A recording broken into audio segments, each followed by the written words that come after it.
John Stuart Mill, conocido como el gran exponente del utilitarismo, fue un filósofo y político liberal inglés del siglo XIX. Sobre la libertad es un breve ensayo dividido en 4 capítulos que expone de manera magistral la concepción que Mill confiere al término libertad, desde una óptica social o civil cobijada por un principio básico de conducta, el principio de utilidad o de mayor felicidad.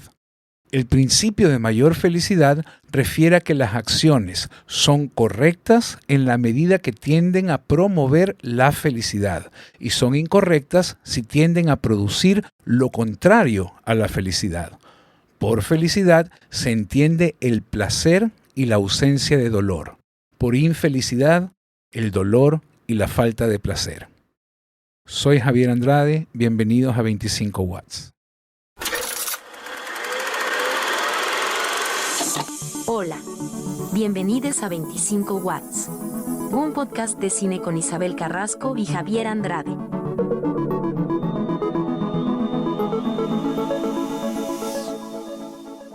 Hace años creía que después del almuerzo es otra cosa, es decir, que las cosas son otras después del almuerzo.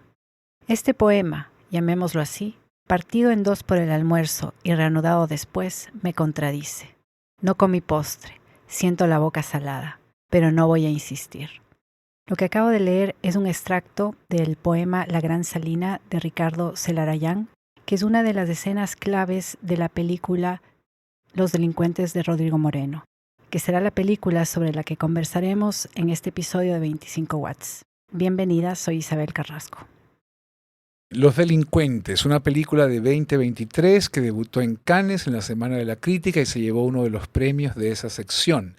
Es el 5º largometraje de Rodrigo Moreno, conocido creo que todavía por El Custodio, que es su ópera prima que debutó en Berlín, una película impresionante con una actuación igual de impresionante de Julio Chávez y sobre todo una narración muy íntima y muy pegada al punto de vista dramático del personaje principal, un guardaespaldas de un político en Argentina. Nada más distinto a Los Delincuentes, una película de 3 horas de duración, de un ejercicio de libertad dramatúrgica maravilloso, por lo cual la hemos escogido para hablar de este tema. También una película que muta constantemente y que navega varios géneros. Empieza siendo como una película, lo que en Estados Unidos se llama un heist movie, una película de atraco, de asalto, y deviene en una multitud de géneros que tal vez no vale revelar tanto. ¿Cómo te fue con Los Delincuentes? Me encantó la película. Creo que habría que advertir a quienes escuchen este podcast que van a tener que tener un vaso de agua al lado porque vamos a echar un montón de miel y cursilerías sobre el director, sobre los actores, sobre el guión, sobre la película. En realidad fue una experiencia maravillosa. Hacía tiempo no me emocionaba tanto en la sala de cine viendo una película de más de 3 horas. Creo que estuve con una sonrisa de oreja a oreja permanentemente. Y claro, hay escenas que se quedan conmigo, ¿no? Varias secuencias de las que podríamos conversar, ¿no? Una de ellas es, por ejemplo, la secuencia en la que están bailando esta cueca con una música de fondo de Violeta Parra, además, que es increíble, ¿no? Hay así como un montón de sutileza y hay estos personajes que son hermosos en un atardecer. Además, es como que de alguna manera revives momentos absolutamente felices de tu vida, ¿no? ¿Cómo te fue a ti? Me fue mucho mejor de lo que imaginé porque la película no es nada de lo que esperaba, sobre todo porque en mi cabeza yo tengo El Custodio muy claro. El Custodio es una película que me encanta y que además usé mucho tiempo como un ejemplo, de nuevo, de punto de vista narrativo, cuando doy clases de dirección de cine. Entonces la conozco bastante, conozco sus costuras. Y entonces venía mucho con la cabeza de que iba a ver una película hecha por el tipo que hizo El Custodio. Y me encontré con algo totalmente distinto. Él tiene una película justo anterior que creo que se llama Un Mundo Misterioso, con la que dialoga un poquito más con esta, pero igual no estaba preparado para un ejercicio tan libre y a la vez tan controlado de la narración y el misterio de lo cinematográfico. Entonces eso me hace solo como quererla, como admirarla, porque a la vez que hablamos de esta cosa de 3 horas y que se pega todos estos vericuetos, estas vueltas, Es una película como muy, sobre todo, muy bien dirigida en términos del manejo de lo que se llama la tensión dramática, incluso cuando deviene en una suerte de fresco sobre la vida campestre. Tal vez valdría contextualizar un poquito. La película es la historia de Morán y su socio Román, Claro, pero que, primero Morán, que es un administrador de un banco, ¿no? Un empleado de banco que está un poquito atravesado una crisis existencial y decide un día que su vida no tiene sentido y que lo que debe hacer es dejar de trabajar, que no tiene ningún sentido la idea de pasar la vida trabajando. Así que nada, calcula cuál sería su ganancia, cuánto ganaría trabajando 25 años más en el banco hasta jubilarse, se roba se roba el doble de eso y dice, nada, me meten preso, paso 3 años, 4 años en la cárcel, salgo y puedo vivir en paz. No quiero ser millonario, no quiero ser rico, pero quiero vivir cómodamente. Para esto necesita un cómplice. Su cómplice se vuelve Román, que es otro empleado del banco al que le hace esta propuesta y que con mucho sigilo y algo de inseguridad acepta. Hasta este momento la película es como un ejercicio casi bressoniano, casi digno de Robert Bresson, de narración eficaz, breve, rápida, muy bien editada, muy bien filmada. Y a partir de ese momento, de que se decide, ¿no? De que deciden hacer esto de se pasa el robo y se oculta el dinero y arman este plan los dos, se vuelve otra cosa. Se vuelve en muchos sentidos una suerte de remake de una película que se llama Un día en el campo, una película de 1946 de Jean Renoir, que Jean Renoir hace como para tratar de reproducir el efecto que las películas de su padre, el célebre pintor Renoir, tienen en el espectador. Toda esta parte del campo en la que primero Román y luego Morán exploran una vida idílica, que luego tal vez no valdría revelar qué tienen en común, está filmada como si fuera esta película de Un día en el campo de Renoir. Es una suerte de, yo no le llamaría remake, pero de homenaje constante desde el aspect ratio, que es 4:3, hasta el uso de la naturaleza y la duración de los planos y el elemento principal narrativo en términos de puesta en escena de la película desde la cámara, el paneo, el más simple de los recursos. Claro, eso es súper interesante lo que dices, porque la primera parte de la película además te relata o te muestra este universo que está un poco quedado en el tiempo. O sea, a los pocos minutos de la película que vemos estas tomas de Buenos Aires, que además hay como un montón de paneos verticales, que eso también llama un montón la atención, ¿no? Que la cámara se va quedando, te va dando como el feeling de, ok, arriba qué hay, qué es lo que estamos buscando. Quizás será la sociedad la que está buscando algo en ese arriba, quizás es el éxito, digamos, evoca un montón de imágenes con respecto a eso, a la sociedad en la que vivimos, ¿no? Y son estos personajes también en este banco que parece un banco que se ha quedado de alguna manera en el tiempo, con estos personajes que son un poco excéntricos también, ¿no? Que parece que no están sacados realmente de la vida real, que tienen como unas particularidades bien puntuales, ¿no? El jefe, ¿no? Como es este jefe que casi como un papá mandón que está como controlando lo que hacen los empleados. También está esta cajera que se manda un par de buenos chistes, que es como súper raro. Entonces, hasta entrar, digamos, te tomas unos minutitos hasta entrar dentro de este universo irreal de alguna manera, o más poético, más onírico, más como estas pelis de las que estás hablando. Bueno, no la John de Bresson, pero sí la otra, ¿no? De Renoir. Y es lindísima porque de pronto te vas dando cuenta que estás ante una película argentina, pero que por otro lado no es de Argentina. O sea, escuchas Astor Piazzolla en el inicio y dices, bueno, es una película bonaerense, pero a los pocos minutos te das cuenta que no es la típica película argentina, ¿no? Y creo que parte de ese encanto es lo que a uno le va sorprendiendo también como espectador, ¿no? Porque también es como que el director se plantea a través del guión esta búsqueda de la libertad, pero también a través de una paradoja, ¿no? Que es la privación momentánea de la libertad. Y eso es un concepto como súper interesante de abordar. Filosófico, ¿no? Profundamente filosófico. De acuerdo. Estaba viendo algunas cositas de la película para este podcast, ¿no? Y vi una entrevista que le hicieron a Rodrigo Moreno en donde hablaba que La película también fue bastante compleja de hacerla, ¿no? Duró como 5 años la manufactura, la producción de la película, y justo cuando empezaron a filmar y estaban como muy contentos porque habían recibido, digamos, los fondos justos para empezar el inicio del rodaje, llegó la pandemia. Y algo que él dijo que me parece así como muy interesante es que él dice que se hizo esta película no contra los obstáculos que fueron sucediendo, ¿no? La falta de dinero, la pandemia. Uno de los actores también se tuvo que ir a otra filmación en medio de todo esto, sino aprovechándose de los obstáculos, ¿no?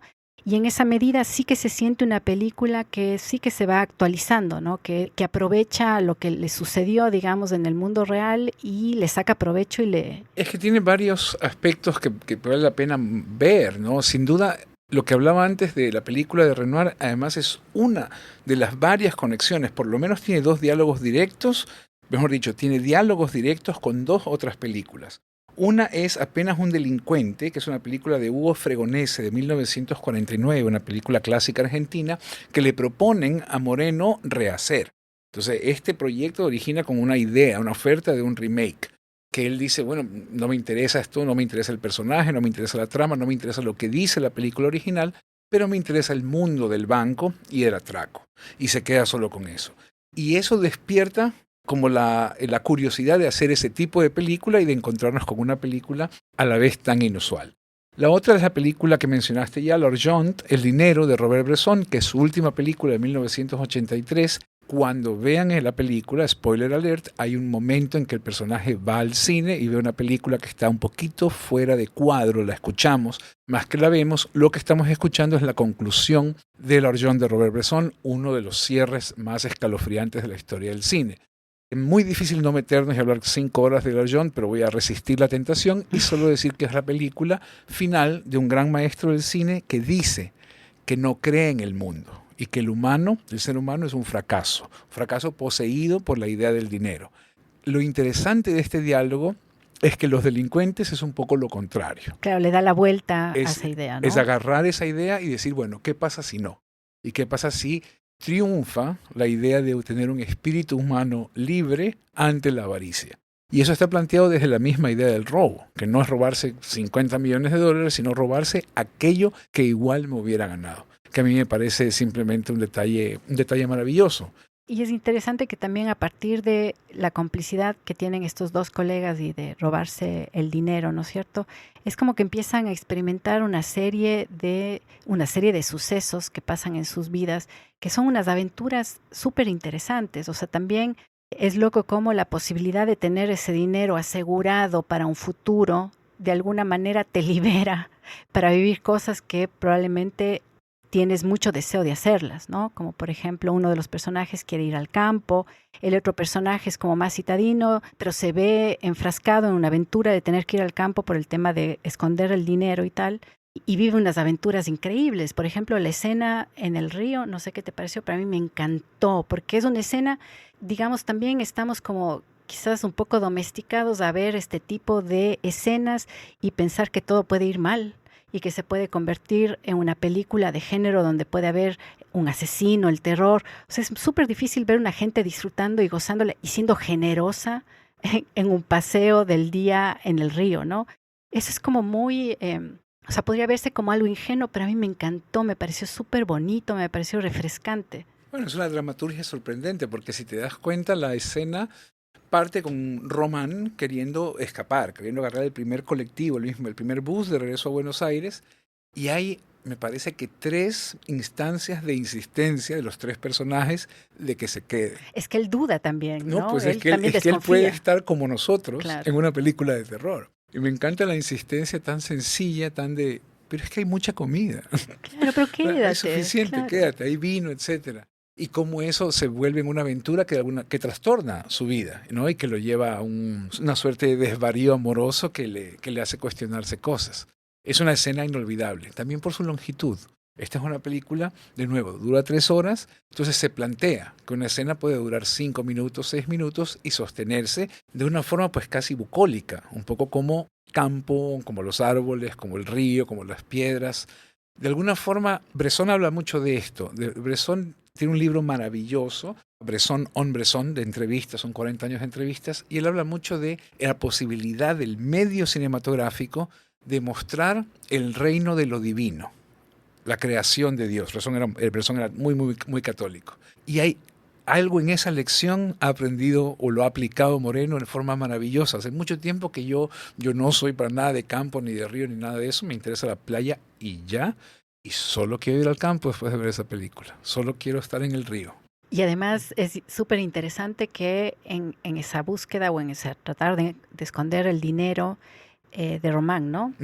Se topa con estos chicos en el río y uno de ellos es un director de cine que está capturando la belleza del campo y de las aves y de la fauna y de la flora, y es como súper interesante porque hay conversaciones también sobre el cine, sobre qué es hacer cine, y me parece que la película es súper libre, casi como que uno diría que va a donde quiere y hace lo que quiere. Te tiene totalmente con la tensión, ¿no es cierto? Porque todo el tiempo te estás preguntando, bueno, ¿y hacia dónde irá? ¿No? ¿Qué va a pasar? Ahora que descubrió que estos chicos hacen películas, bueno, ¿qué va a suceder? A lo mejor y pone dinero para producir películas, o qué es lo que va a hacer. Y de pronto va por otros lugares, ¿no? Y hay estos elementos que son maravillosos, que es, por ejemplo, el vinilo de Papo Blues, que es una cosa súper generosa, cómo se va entregando de mano en mano y vas entregando además a la persona que te importa. Entonces es como un tesoro que va circulando con un grupo de gente, y eso me pareció así como lindísimo. Pues yo solo tengo cosas lindísimas, o sea, me emociona un montón. Eso es un episodio particular porque no tenemos mucho que decir más que cosas buenas, pero creo que es valiosísimo decirle a la gente, de repente el cine, que a veces lo sentimos tan encasillado en patrones, en géneros, en ciertas convenciones narrativas, puede ser este ejercicio de libertad que nos ha tocado tanto. Mientras te escuchaba me acordaba también del tema de nuevo de la longitud.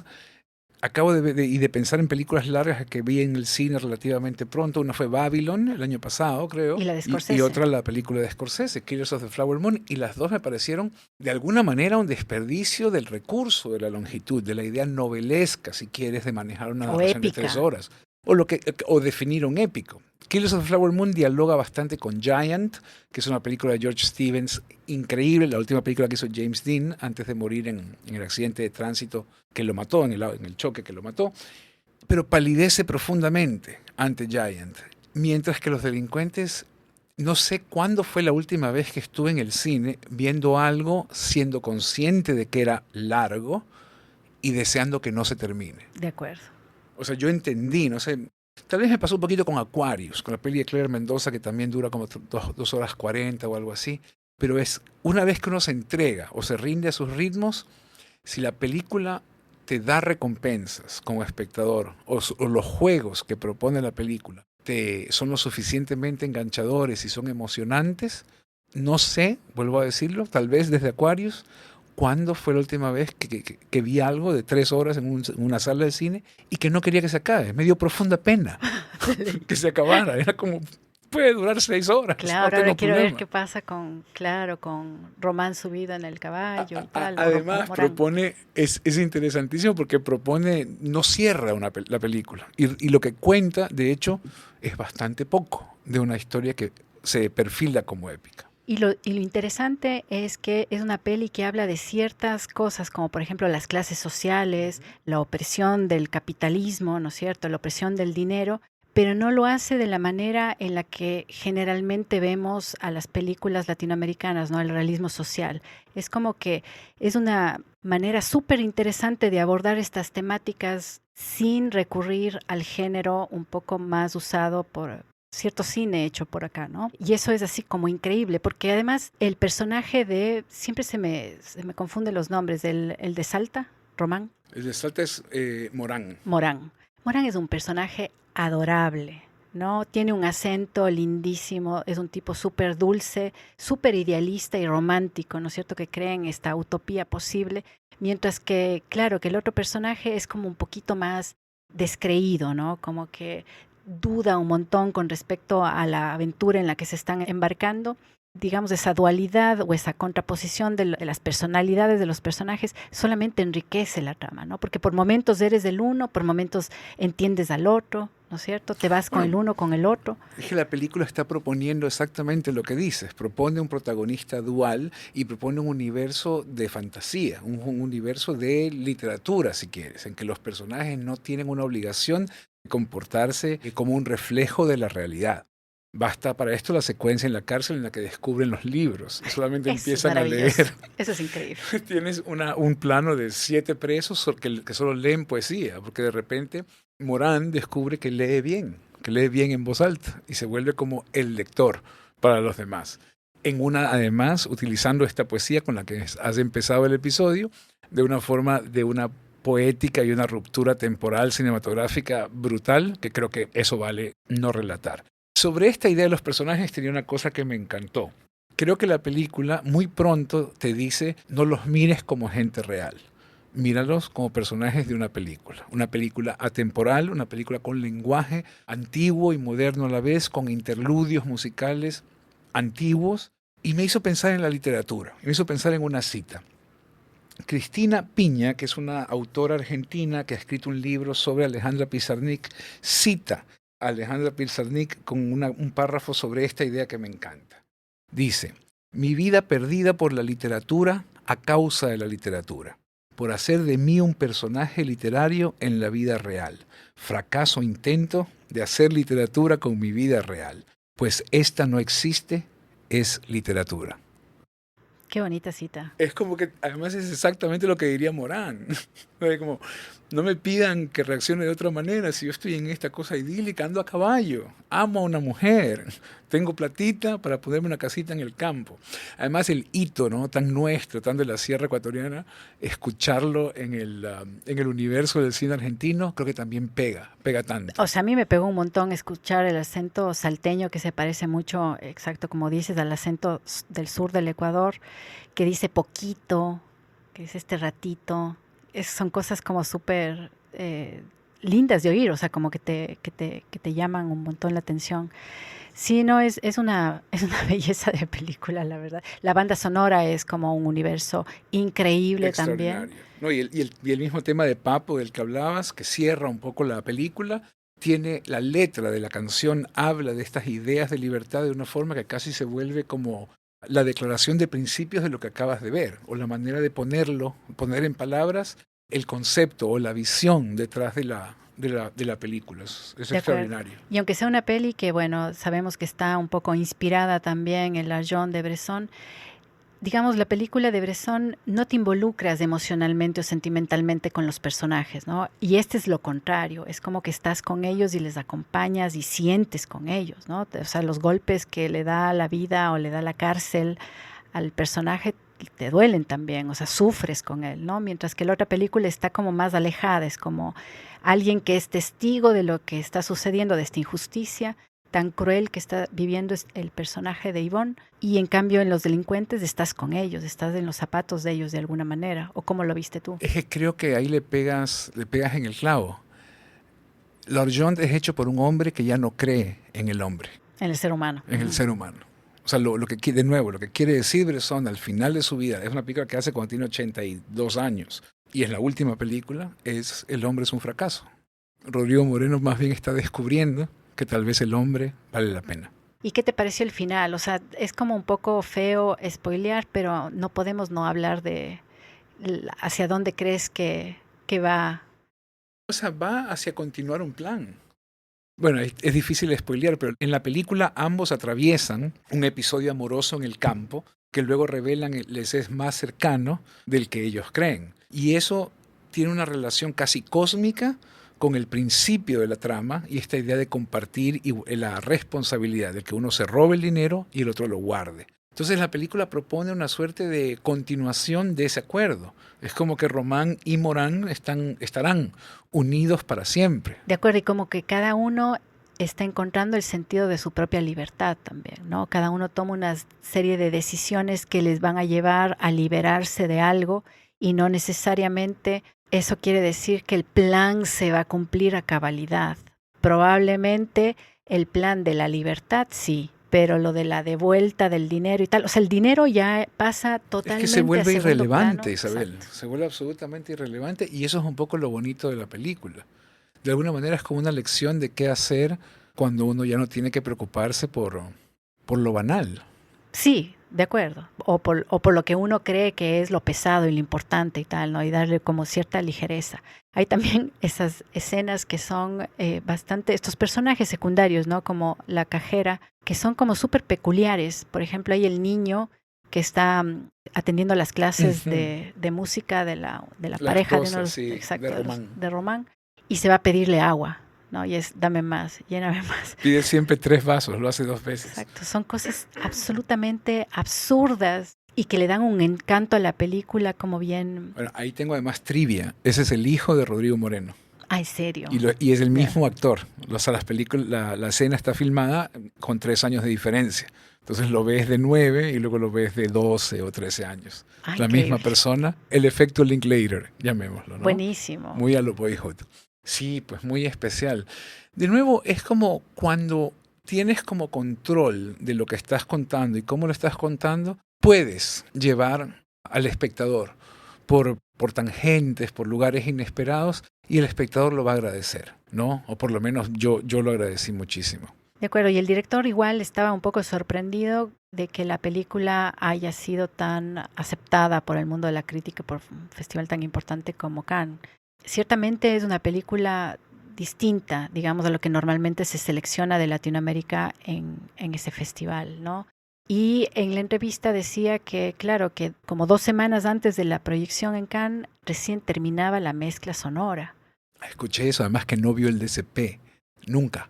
Lo vio por primera vez en Cannes. En la proyección, Que en se la hizo el premier. DCP en Luxemburgo. Si ves los créditos al inicio hay un fondo de Luxemburgo. Entonces el DCP fue directo de Luxemburgo a Cannes. No quiero imaginarme cómo estaba ese tipo antes de esa proyección. Pero también qué rico, ¿no? Eso de hacer una película porque quieres contar algo y no tener estas expectativas de ciertas estrategias para que la película tenga una visibilidad. O sea, creo que de alguna manera el director estaba como liberándose de alguna forma como de esas lógicas como más industriales que suceden, ¿no? Que están ahí, que a veces uno hace pelis o te planteas películas y te planteas una ruta financiera, te planteas una ruta de a dónde quieres llegar. Y finalmente lo que le ayuda a esta película a llegar a donde llegó es justamente esa libertad.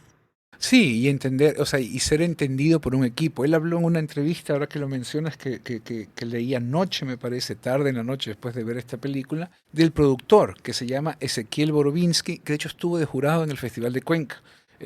Fue invitado a Cuenca algún rato este personaje. Y lo que decía es que, claro, encontró él al productor correcto, no porque le permitió hacer todo lo que él quería ni nada por el estilo, pero entendió, fue la persona que entendió cómo tenía que hacerse este proyecto. De acuerdo, o sea, Que me imagínate parece quedarte una cosa sin maravillosa. dinero, o imagínate que te llegue la pandemia y tener que suspender, o que un actor se te vaya, o sea, todo ese tipo de cosas, si no tienes un equipo como solvente o que se vuelva ya casi que tu mejor amigo, de alguna manera, Bueno, es también difícil sostener. y es adherirse completamente a un modelo no industrial. Es decir, se va a filmar por partes, se edita, ¿no? Se enseña, se discute, se reescribe, se planea y se vuelve a filmar. Me parece que son 4 etapas de rodaje. Entonces también cuando te planteas eso, llegas a resultados distintos y a mi parecer maravillosos. De acuerdo, es como cuestionar estos modelos de producción. Me parece Todas súper las interesante. películas no se tienen que hacer de la misma forma. Y esa es una discusión particularmente relevante para Latinoamérica y particularmente relevante para Ecuador. De acuerdo, y también que el humor no necesariamente es de este género que banaliza las temáticas, sino más bien es una entrada súper interesante para hablar de temas bastante complejos, ¿no? Creo que lo que acabamos de ver también es, en muchos sentidos, eso, ¿no? Una suerte de reivindicación del humor como herramienta para transmitir lo sublime. Y bueno, creo que ese es el final de nuestra conversación. Solo queda decirles pues que lo obvio, amamos Los Delincuentes de Rodrigo Moreno, recomendamos mucho que la vean si es posible, mejor aún si sería prioritario que la vean en una sala de cine. Cuídense. Chao. 25 watts.